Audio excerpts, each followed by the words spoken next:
صباح الخير، معاكم سماح دويدار من جريدة نسر العروبة. مرة واحدة صاحبتي سألت سؤال على فيسبوك: لو ما كنتش إنسان كنت تحب تكون إيه؟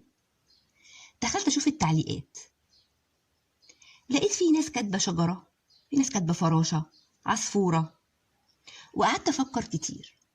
الشجرة ثابتة في مكانها مش بتتحرك، ومفيش أمل تتحرك من مكانها إلا لو اتقطعت، يعني ماتت.